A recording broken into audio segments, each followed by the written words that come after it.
അതേപോലെ തന്നെ ഇങ്ങനത്തെ പലതും ഇങ്ങനെ ഉണ്ടാക്കി കാണിച്ചു കൊടുത്തിട്ട് ജനങ്ങളെ മൊത്തം അവർക്ക് എതിരാക്കാൻ നോക്കിയാലും ഹക്കിന് കോട്ടം വരില്ല.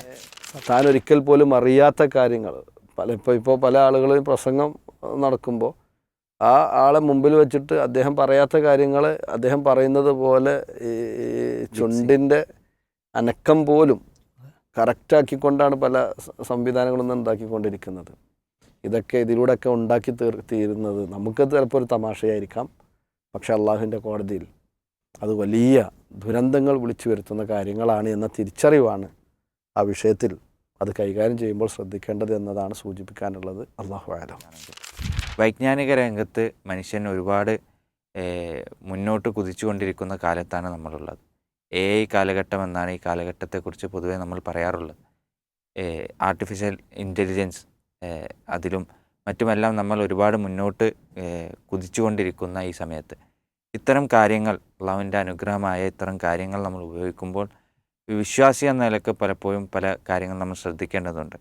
ശിവസലായി, ഒരു വിശ്വാസി എന്ന നിലക്ക് ഇത്തരം കാര്യങ്ങൾ ഉപയോഗിക്കുമ്പോൾ നമ്മൾ ശ്രദ്ധിക്കേണ്ട കാര്യങ്ങൾ എന്തൊക്കെയാണ്? നമ്മൾ അടിസ്ഥാനപരമായി മനസ്സിലാക്കേണ്ടത് എല്ലാ അനുഗ്രഹങ്ങളും പരീക്ഷണങ്ങളാണ്.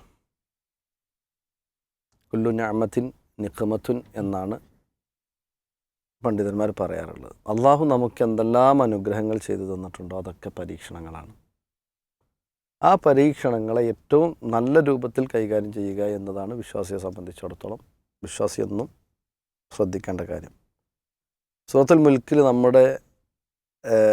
നമ്മുടെ ജീവിതത്തിൻ്റെ ലക്ഷ്യം എന്താണെന്ന് കൃത്യമായി അള്ളാഹു പറഞ്ഞു. തബാറക്കല്ലദീ ബിയദിഹിൽ മുൽക്കു വഹുവ അലാ കുല്ലി ഷൈഇൻ ഖദീർ അല്ലദീ ഖലഖൽ മൗത വൽ ഹയാത ലിയബ്ലുവക്കും അയ്യുക്കും അഹ്സനു അമല വഹുവൽ അസീസുൽ ഗഫൂർ.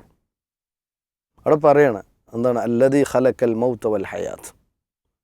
അള്ളാഹു സുബ്ഹാനഹു വ തആല നമുക്ക് മരണവും ജീവിതവും ഒക്കെ സംവിധാനിച്ചിട്ടുള്ളത് ലിയബ്ലുവക്കും അയ്യുക്കും അഹ്സനു അമല.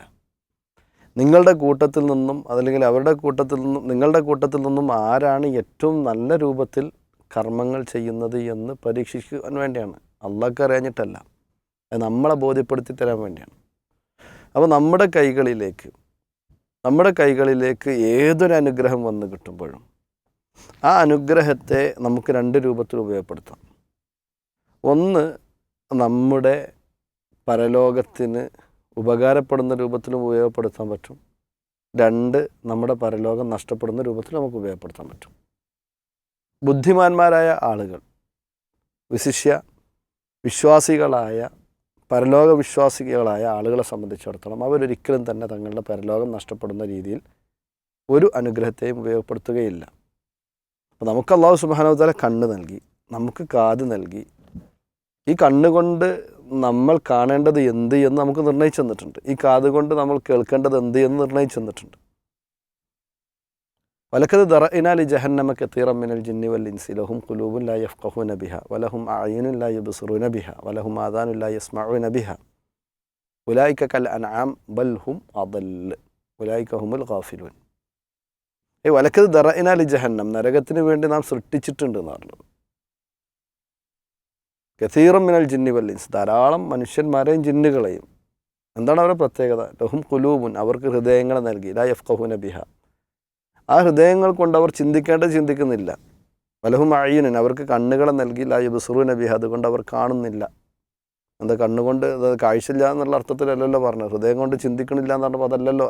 എന്താ ചിന്തിക്കുന്നില്ല എന്നുള്ളതല്ല, ചിന്തിക്കേണ്ടത് ചിന്തിക്കുന്നില്ല, കാണേണ്ടത് കാണുന്നില്ല. വലഹും ആദാനുൻ, കാതുകളെ നൽകി. ലാ യസ്മഊന ബിഹാ, അതുകൊണ്ട് അവർ കേൾക്കുന്നില്ല എന്ന് പറഞ്ഞാൽ അവർ ചെകിടന്മാരാണെന്നല്ല പറഞ്ഞത്, കേൾക്കേണ്ടത് കേൾക്കുന്നില്ല എന്നാണ്. എന്നിട്ട് പറഞ്ഞു ഉലൈക കൽ അൻആം, അവർ നാൽക്കാലികളെ പോലെയാണ്. ബൽ അല്ല ഹും അദൽ, നാൽക്കാലികളെന്ന് പറയാൻ പറ്റില്ല, അതിനേക്കാൾ വഴിപിഴച്ചു പോയ ആളുകളാണ്. നാൽക്കാലികൾക്ക് അവരുടേതായൊരു ബോധമുണ്ട്, ഈ ബോധം പോലും ഇല്ലാത്ത ആളുകളാണ് ഇവർ. എന്നിട്ട് പറയും ഉലൈക ഹുമുൽ ഗാഫിലൂൻ, അവരാണ് അശ്രദ്ധയിൽ ഉള്ള ആളുകളെന്നാണ്. അപ്പോൾ നമ്മൾ ശ്രദ്ധയോടുകൂടിയാണ് ഏതൊരു അനുഗ്രഹത്തെയും ഉപയോഗപ്പെടുത്തേണ്ടത്. നമുക്കറിയാം, ഇപ്പോൾ AI കാലഘട്ടം എന്നൊക്കെ പറയുമ്പോൾ ഒരു സാധനം നമ്മളൊക്കെ സാധാരണ ഒരു ഹദീസ് അല്ലെങ്കിൽ ഒരു ആയത്ത്, ഇതിൻ്റെയൊക്കെ തഫ്സീറുകൾ പെട്ടെന്ന് കിട്ടാൻ വേണ്ടി അത് എവിടെയാണുള്ളത് ഒന്ന് മർജി കിട്ടുക എന്നുള്ളതൊക്കെ ചിലപ്പോൾ ഒന്ന് ഗൂഗിൾ ചെയ്ത് കഴിഞ്ഞാൽ അതിൽ ആ സാധനവുമായി ബന്ധപ്പെട്ട് 1, 2, 3, 4, 5 എന്ന് പറഞ്ഞാൽ അങ്ങനെ കാര്യങ്ങൾ വളരെ കൃത്യമായിട്ട് വരും. അപ്പോൾ നമ്മളെന്താക്കും, കിതാബുകൾ എടുത്തിട്ട് ആ പറഞ്ഞത് ശരിയാണോ എന്നൊന്നും കൂടി വിലയിരുത്തി നോക്കും. അങ്ങനെ നമുക്ക് ഉപയോഗിക്കാൻ പറ്റും. നമ്മുടെ പഠന മേഖലകൾ അതിൻ്റെ എത്ര കണ്ട് ഉയർത്തിക്കൊണ്ടു പോകാൻ പറ്റും, മതപരമാകട്ടെ ഭൗതികമാകട്ടെ എല്ലാം നമുക്ക് ഈ സംവിധാനങ്ങൾ ഉപയോഗപ്പെടുത്തി ചെയ്യാൻ പറ്റും. അറിവുകളുടെ വിസ്ഫോടനത്തിൻ്റെ കാലഘട്ടം എന്നൊക്കെ പറയുമ്പോൾ അറിവിൻ്റെ ഉള്ളിലേക്ക് ഇറങ്ങി ചെല്ലാനുള്ള അവസരങ്ങൾ നമുക്ക് കിട്ടണം. അതേപോലെ തന്നെ ഇത്തരം കാര്യങ്ങൾ ഉപയോഗപ്പെടുത്തുമ്പോൾ അടിസ്ഥാനപരമായി കൊണ്ട് നമ്മൾ തിരിച്ചറിയേണ്ട ഒരു കാര്യം, നമ്മൾ സൃഷ്ടിക്കുന്ന എന്താകട്ടെ, ഒരു മെസ്സേജ് ആകട്ടെ, അതല്ലെങ്കിൽ എന്തെങ്കിലും ആ രൂപത്തിലുള്ളൊരു കണ്ടൻ്റ് ആകട്ടെ, ഏതെങ്കിലും ഒരു മനുഷ്യൻ്റെ വ്യക്തിപരമായി അയാളെ ആക്ഷേപിക്കുന്നതോ അതല്ലെങ്കിൽ വ്യക്തിപരമായി കൊണ്ട് ഒരു കളവിനെ പ്രോത്സാഹിപ്പിക്കുന്നതോ ഇത്തരത്തിലുള്ള കാര്യങ്ങളാകുമ്പോൾ റസൂലുള്ളാഹി സ്വല്ലല്ലാഹു അലൈഹി വസല്ലമ പറഞ്ഞൊരു ഹദീസ്, മഹാനായ ജുന്ദുബ് ബിൻ ജുനാദ റളിയല്ലാഹു അൻഹു, ഇമാം ബുഖാരി ഉദ്ധരിച്ച ഹദീസാണ്. ഒരു രാത്രി നബി സല്ലല്ലാഹു അലൈഹി വസല്ലമയെ 2 മലക്കുകൾ ജിബ്രീൽ അലൈഹിസ്സലാമും മീകായിൽ അലൈഹിസ്സലാമും കൊണ്ടുപോയതും ബർസഖിലെ ശിക്ഷകൾ കാണിച്ചു കൊടുത്തതുമായിട്ടുള്ള സുദീർഘമായ ഹദീസ് കാണാൻ കഴിയും. ആ ഹദീസിൽ ഒരു മനുഷ്യനെക്കുറിച്ച് പറയുന്നുണ്ട്. അയാളുടെ പ്രത്യേകത, അദ്ദേഹത്തിൻ്റെ വായിലൂടെയും മൂക്കിലൂടെയും കണ്ണിലൂടെയും ഒക്കെ ഇരുമ്പിൻ്റെ കൊളുത്തുകൾ പ്രവേശിപ്പിച്ച് യുഷർസിദു സിദ്ഖഹു ഇലാ കഫാഹു വമിൻഖറഹു ഇലാ കഫാഹു വഐനുഹു ഇലാ കഫാഹു. അവൻ്റെ വായിലൂടെയും മൂക്കിലൂടെയും കണ്ണിലൂടെയും ഇരുമ്പിൻ്റെ കൊളുത്തുകൾ പ്രവേശിപ്പിച്ചുകൊണ്ട് പിരടിയിലേക്ക് വലിച്ചു കീറിക്കൊണ്ടിരിക്കുന്നു. അതിഭീകരമായ രൂപത്തിലുള്ള ശിക്ഷയാണ് അയാൾ അനുഭവിച്ചു കൊണ്ടിരിക്കുന്നത്. അങ്ങനെ വലതുഭാഗം വികൃതമാക്കപ്പെട്ട് കഴിഞ്ഞാൽ ഇടതുഭാഗത്ത് അങ്ങനെ ചെയ്യുന്നു, ഇടതുഭാഗം വികൃതമാക്കപ്പെട്ടുകൊണ്ടിരിക്കുന്നു, അപ്പോഴേക്ക് വീണ്ടും വലതുഭാഗം ശരിയാകുന്നു, വീണ്ടും ഇതിങ്ങനെ ആവർത്തിച്ചു കൊണ്ടിരിക്കുക. റസൂലുള്ളാഹി സ്വല്ലല്ലാഹു അലൈഹി വസല്ലം ഇത് കണ്ടപ്പോൾ മാഹാദ, ആരാണിത് എന്ന് ഭയങ്കര പ്രയാസപ്പെട്ടുകൊണ്ട് ചോദിക്കുന്നു. സുബ്ഹാനല്ലാഹ് എന്നൊക്കെ പറഞ്ഞിട്ട് നബിയെ ചോദിക്കുന്നതെന്ന്. അപ്പോൾ ചോദിക്കുന്ന സമയത്ത് അതിനുള്ള ഉത്തരം നൽകപ്പെടുന്നത്, പ്രഭാതമായി കഴിഞ്ഞാൽ അവൻ അങ്ങാടിയിലേക്ക് ഇറങ്ങും, അവിടെ വെച്ച് അവനൊരു കളവ് പറയും, അത് ചക്രവാളത്തിലെത്തുന്നതും എന്നാണ് പറയുക, ചക്രവാളത്തിലേക്ക് പോലും എത്തുമാറ് രൂപത്തിൽ അത് പരക്കും. ഇതാണ് അയാൾ ചെയ്ത തെറ്റെന്നാണ്. നമ്മൾ ആലോചിച്ച് നോക്കേണ്ടത്, ഇന്ന് നമ്മളൊരു ചെറിയൊരു കണ്ടൻറ്റ് കൊടുത്തിട്ട് ഒരു ക്ലിക്ക് ചെയ്യുന്നതോടുകൂടി അത് നമ്മുടെ അടുത്തുനിന്ന് വിട്ടുപോയി എന്ന് മാത്രമല്ല, ലക്ഷങ്ങൾ കോടികൾ ആളുകളിലേക്കാണ് എന്താകുന്നത്, ഇതെത്തുന്നത്. നമ്മൾ പിൻവലിക്കാൻ ശ്രമിച്ചാൽ പോലും പലപ്പോഴും സമ്പൂർണ്ണമായി അത് പിൻവലിക്കാൻ കഴിഞ്ഞുകൊള്ളണമെന്നില്ല. അതപ്പോഴേക്കിനും മറ്റു പല ആളുകളും ഷെയർ ചെയ്തു മറ്റും ഒക്കെ പോകുന്ന സാഹചര്യങ്ങളുണ്ട്. അപ്പോൾ തിന്മകൾക്ക് പ്രോത്സാഹനം നൽകുന്ന രൂപത്തിലുള്ള എന്തെങ്കിലും ഒരു കാര്യം ഇതിലൂടെ നമ്മളായി പടച്ചുണ്ടാക്കുമ്പോൾ, നമ്മളായിക്കൊണ്ട് അങ്ങനെ എന്തെങ്കിലും ചെയ്തു കഴിഞ്ഞാൽ അതിൻ്റെ ദുരന്തം മുഴുവൻ നമ്മൾ അനുഭവിക്കേണ്ടി വരുമെന്നതാണ്. അതുകൊണ്ട് ഇത്തരം സംവിധാനങ്ങളെ പ്രബോധനത്തിന് വേണ്ടി, അതുപോലെ തന്നെ മതപഠനത്തിന് വേണ്ടി, ഭൗതിക പഠനത്തിന് വേണ്ടി, മനുഷ്യരാശിയുടെ നന്മയ്ക്ക് വേണ്ടി ഒക്കെ നമ്മൾ ഉപയോഗപ്പെടുത്തുകയാണ് വേണ്ടത്. ഒരിക്കലും തന്നെ മറ്റൊരാളുടെ ആത്മാഭിമാനത്തെ ചോദ്യം ചെയ്യുന്ന രൂപത്തിൽ, മറ്റൊരാളുടെ ചാരിത്രത്തെ സംശയിക്കുന്ന രൂപത്തിൽ, അതുപോലെ തന്നെ താൻ ഒരിക്കൽ പോലും അറിയാത്ത കാര്യങ്ങൾ ഇപ്പോൾ പല ആളുകളും പ്രസംഗം നടക്കുമ്പോൾ ആ ആളെ മുമ്പിൽ വെച്ചിട്ട് അദ്ദേഹം പറയാത്ത കാര്യങ്ങൾ അദ്ദേഹം പറയുന്നത് പോലെ ഈ ചുണ്ടിൻ്റെ അനക്കം പോലും കറക്റ്റാക്കിക്കൊണ്ടാണ് പല സംവിധാനങ്ങളും ഉണ്ടാക്കിക്കൊണ്ടിരിക്കുന്നത്. ഇതൊക്കെ ഇതിലൂടെയൊക്കെ ഉണ്ടാക്കി തീരുന്നത് നമുക്ക് ചിലപ്പോൾ ഒരു തമാശയായിരിക്കാം, പക്ഷെ അള്ളാഹുവിൻ്റെ കോടതിയിൽ അത് വലിയ ദുരന്തങ്ങൾ വിളിച്ചു വരുത്തുന്ന കാര്യങ്ങളാണ് എന്ന തിരിച്ചറിവാണ് ആ വിഷയത്തിൽ അത് കൈകാര്യം ചെയ്യുമ്പോൾ ശ്രദ്ധിക്കേണ്ടത് എന്നതാണ് സൂചിപ്പിക്കാനുള്ളത്. അല്ലാഹു അഅലം. ഓക്കെ, ജസാക്കുമുല്ലാഹു ഖൈറ. ഈ വിഷയം ഈ AI യുഗത്തിൽ AI ചാറ്റ് ബോട്ടുകളും മറ്റുമെല്ലാം നല്ല രീതിയിൽ ഉപയോഗിക്കുന്ന ഒരു കൂട്ടരുണ്ട്. അവരുടെ പഠനത്തിനും അവരുടെ വരുമാന മാർഗമായിട്ടും എല്ലാം നല്ല രീതിയിൽ ഉപയോഗിക്കുന്നുണ്ട്. എന്നാൽ ഇത് ദുരുപയോഗം ചെയ്യുന്ന ഒരു ചെറിയൊരു സമൂഹമെങ്കിലും നമ്മുടെ ചുറ്റുമുണ്ട്. ഇത്തരം ആളുകളോട് എന്താണ് നമുക്ക് പറയാനുള്ളത്? അപ്പോൾ ഇതിലധികം നമ്മൾ കാണുന്നത്, അല്ലെങ്കിൽ ആളുകൾ വഞ്ചിക്കപ്പെടുന്നത് എവിടെ വെച്ചാൽ ദീനിനെ പരിഹസിക്കാൻ വേണ്ടി ഇത് വ്യാപകമായിട്ട് ഉപയോഗിക്കുന്നുണ്ട്. പ്രത്യേകിച്ച് അഹ്ലുസുന്ന വൽ ജമാഅയുടെ വക്താക്കളായി പോകുന്നവരുടെ പ്രാമാണിക നിലപാടുകളൊക്കെ എന്ത് ചെയ്യുക, കളിയാക്കാനും അതേപോലെ തന്നെ ചോദ്യം ചെയ്യാനും സമൂഹത്തിൽ തെറ്റിദ്ധാരണ പരത്താൻ ഇടവരുന്ന രൂപത്തിലൊക്കെ ഇതിനെ കഴിവുള്ള ആൾ കൈകാര്യം ചെയ്യുന്നുണ്ട്. അപ്പോൾ അത് വലിയ ഗൗരവമാണ്. കാരണം ഒരു വ്യക്തിയുടെ മതപരമായ നിലപാടിനെ പ്രയാസപ്പെടുത്തുക എന്ന തന്നെ പ്രശ്നമാണ്. അതിലേറെ എന്താണ്, ഇത് അള്ളാഹുവിൻ്റെ ദീനുമാണ് കളിക്കുന്നത്. ഉസൂലിയായിട്ട് അടിസ്ഥാനപരമായും അനുബന്ധവുമായിട്ടുള്ള വിഷയങ്ങൾ, വിശ്വാസകാര്യങ്ങൾ, പ്രാർത്ഥന പോലെയുള്ള അല്ലെങ്കിൽ ആചാര ആഘോഷങ്ങൾ പോലെയുള്ള കാര്യങ്ങളൊക്കെ വെച്ച് എന്ത് ചെയ്യുന്നുണ്ട്, ഇതിന് പരിഹസിക്കാൻ ഇറങ്ങിയ ആളുകൾ പരിഹസിക്കുന്നുണ്ട്.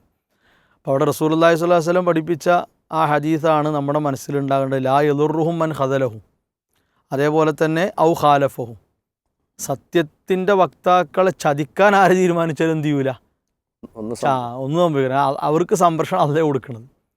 അതേപോലെ തന്നെ ഇങ്ങനത്തെ പലതും ഇങ്ങനെ ഉണ്ടാക്കി കാണിച്ചു കൊടുത്തിട്ട് ജനങ്ങളെ മൊത്തം അവർക്ക് എതിരാക്കാൻ നോക്കിയാലും ഹക്കിന് കോട്ടം വരൂല.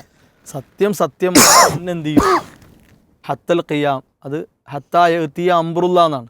അള്ളാഹിൻ്റെ കൽപ്പന വരുന്നത് വരെ സത്യം അത് നിഴലിച്ച് നിൽക്കും, അതവിടെ തെളിഞ്ഞു നിൽക്കും എന്നുള്ള ഉറപ്പാണ്.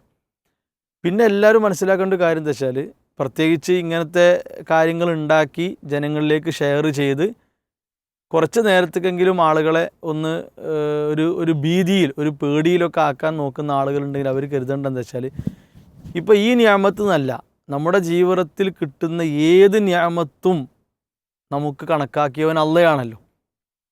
അപ്പോൾ ആ നിയമത്തിനെ ദുരുപയോഗം ചെയ്ത് അള്ളാഹുവിൻ്റെ ദീനിന് എന്തെങ്കിലും വിള്ളലോ പ്രശ്നം ഉണ്ടാക്കാമെന്ന് കരുതുകയാണെങ്കിൽ അതൊരു ഒരു മൗഢ്യമായ വിചാരമാണ്.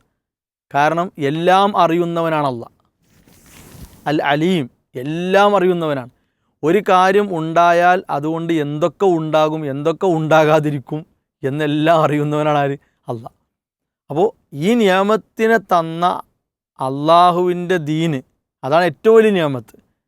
എന്നിട്ട് ഇതുപയോഗിച്ചിട്ട് അതിനെ കളിയാക്കാനും പരിഹസിക്കാനും ആരെങ്കിലും തുനിഞ്ഞാൽ അള്ളാഹുവിൻ്റെ നിരീക്ഷണം അവനെ വിട്ടു പോയിട്ടില്ല.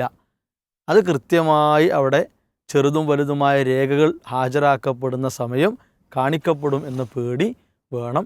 അതേപോലെ തന്നെ ഇത്തരം കുഴികൾ ഇതൊക്കെ ശരിയാണെന്ന് കരുതി അതിൽ പെട്ടുപോവുകയും വിശ്വാസ രംഗത്ത് നിലപാട് കൈക്കൊണ്ടു പോകുന്നവരെ വേദനിപ്പിക്കുകയും ചെയ്യുന്ന അവസ്ഥ വരാതിരിക്കാൻ എല്ലാവരും ശ്രദ്ധിക്കണം. കാരണം ഇത് പരലോകത്തിൻ്റെ കാര്യമാണ്. പിന്നെ ഖുർആൻ പ്രത്യേകം ഇപ്പോൾ നേരത്തെ ഷെബിസലായി സൂചിപ്പിച്ച പോലെ തന്നെ കണ്ണും അതേപോലെ തന്നെ കാതും മനസ്സുമാണ് നമ്മിലേക്ക് അറിവ് കടന്നു വരുന്ന പ്രധാന ഒരു പിന്നെ അറിവിൻ്റെ വാതിലുകൾ തുറന്നതിന് താക്കോലുകൾ അതാണ്. വലാ തഖുഹു മാ ലൈസ ലക ബിഹി ഇൽമുൻ ഇന്ന സമഅ വൽ ബസറ വൽ ഫുആദ് കുല്ലു ഉലൈക കാന അൻഹു മസ്ഊല എന്നാണ്. നമ്മൾ പരലോകത്ത് ചോദ്യം ചെയ്യപ്പെടും. ഞാനിതിൻ്റെ ഏജൻ്റായി അല്ലെങ്കിൽ ഇതിൻ്റെ ഒരു പ്രചാരകനായി മാറിക്കഴിഞ്ഞാൽ ഞാൻ ചോദ്യം ചെയ്യപ്പെടും, എൻ്റെ കണ്ണും കാതും ഒക്കെ ചോദ്യം ചെയ്യപ്പെടും എന്ന പേടി നമുക്കുണ്ടെങ്കിൽ ഇത്തരം കാര്യങ്ങളിൽ കുടുങ്ങി അങ്ങനെ കാലം കഴിച്ചു പോകുന്ന ഒരവസ്ഥ ഉണ്ടാവുകയില്ല എന്നാണ് സൂചിപ്പിക്കുന്നത്. ഓക്കെ, ജസാക്കുമുല്ലാഹു ഖൈറ. അപ്പോൾ ഈ കാലഘട്ടത്തിൽ ഈ ഒരു അനുഗ്രഹങ്ങൾ, ഓരോ അനുഗ്രഹങ്ങളും നമ്മൾ ഉപയോഗിക്കുമ്പോൾ അതിന് ശുക്ർ ചെയ്യണം റബ്ബിന്. അതോടൊപ്പം അനുഗ്രഹങ്ങളെ വെച്ചുകൊണ്ട് റബ്ബിനെ ധിക്കരിക്കുന്ന, റബ്ബിനെ മറക്കുന്ന, ദീനിനെ പരിഹസിക്കുന്ന കാര്യങ്ങളിലേക്ക് പോകരുത് എന്ന് കൂടിയാണ് സൂചിപ്പിച്ചത്. ഇന്നത്തെ 3 വിഷയങ്ങൾ നമ്മളിവിടെ സമാപിക്കുമ്പോൾ ആദ്യത്തെ 2 വിഷയങ്ങൾ നമ്മുടെ ജീവിതത്തിലേക്ക് ശിർക്കും ബിദഅത്തും കടന്നു വരുന്ന വഴികൾ നമ്മൾ പരമാവധി ശ്രദ്ധിക്കണം, അതില്ലാതിരിക്കാൻ നമ്മൾ ശ്രദ്ധിക്കണം. ദീനിൽ ഇബാദത്തുകൾ എന്ത് കാര്യമുണ്ടെങ്കിലും അത് ദീൻ പഠിപ്പിച്ചിട്ടുണ്ട്. പ്രവാചകൻ സല്ലല്ലാഹു അലൈഹി വസല്ലം എല്ലാം പഠിപ്പിച്ചതുകൊണ്ടാണ് ഈ ദുനിയാവിൽ നിന്ന് നമ്മെ വിട്ടുപിരിഞ്ഞിട്ടുള്ളത്. അതുകൊണ്ട് പ്രമാണങ്ങളിലുണ്ടോ എന്ന് സൂക്ഷ്മതയോടുകൂടി പഠിക്കുവാനും അത് പരിശോധിക്കാനുമെല്ലാം നമ്മൾ ശ്രമിക്കേണ്ടതുണ്ട്. നമ്മുടെ ജീവിതത്തിന് ഒരു ലക്ഷ്യമുണ്ട്, അത് പരലോകമാണ്. ആ പരലോക ജീവിതം നഷ്ടപ്പെടുന്നവരുടെ കൂട്ടത്തിൽ നമ്മൾ ഉണ്ടാവാതിരിക്കാൻ നമ്മൾ പരമാവധി ശ്രദ്ധിക്കേണ്ടതുണ്ട്. തൗഫീക്ക് റബ്ബ് നമുക്ക് നൽകി അനുഗ്രഹിക്കുമാറാകട്ടെ. ഹക്കിനെ ഹക്കായി മനസ്സിലാക്കാനുള്ള തൗഫീക്ക് റബ്ബ് നമുക്ക് നൽകി അനുഗ്രഹിക്കുമാറാകട്ടെ. ഇൻഷാ അല്ലാഹ് ഈ എപ്പിസോഡ് ഇവിടെ അവസാനിപ്പിക്കുകയാണ്. മറ്റൊരു എപ്പിസോഡിൽ മറ്റു വിഷയങ്ങളുമായി കണ്ടുമുട്ടാമെന്ന പ്രതീക്ഷയോടുകൂടി വിടവാങ്ങുന്നു. അസ്സലാമു അലൈക്കും വറഹ്മത്തുള്ളാഹി വബറകാതുഹു.